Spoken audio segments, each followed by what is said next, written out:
Hello everybody and welcome back to Skip Allen Paints. This is a series of videos about what's new in Painter X3, and in this particular video we're going to look at the minimum control functions, or the min function sliders. Now if you'll remember, in size we've always had it. We had a min size and it was set up for expression. So this particular brush is the real soft chalk, and if I were to bring the min size all the way down and set this at pressure, then what's going to happen is a light pressure gives me a small size and a heavier pressure gives me a bigger size of the brush, and that's the way it's always worked.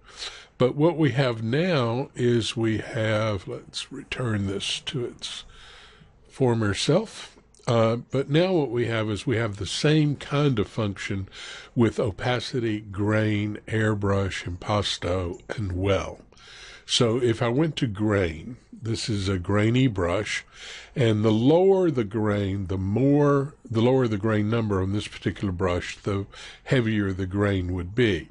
So if I have the grain at minimum at 0, and the other grain setting, the main grain setting at 40, and I have my expression at pressure, then as I increase or decrease my pressure, I'm going to go in between this min and regular grain setting. So here we go. Let's make the brush a little larger. And here we go with a very light pressure. See how heavy the grain is? And as I begin to increase my pressure, we get up to what the brush would normally do at 40%. So, and if I wanted to reverse that by pressure, don't forget all I have to do is invert the expression. So now a light stroke gives you doesn't give you as much texture, and then as I increase my pressure, you get a lot more grain showing.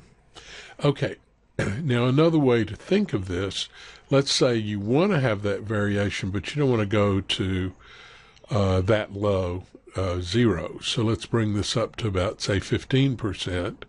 And now when I go with a light pressure, I'm getting nice grain, but it's not as heavy a grain texture as it was before. So that's giving me between 15 and 40%. Let's take it back down to 0. See the difference?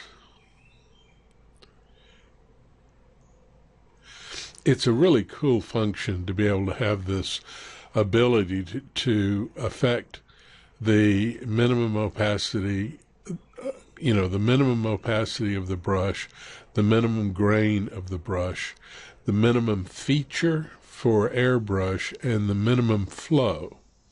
Also, the minimum depth for impasto brushes, size we've always had, and then we now have a minimum reset and a minimum bleed. And those are really very useful. Alrighty, that's the way that works. Talk to you in the next video. Bye-bye.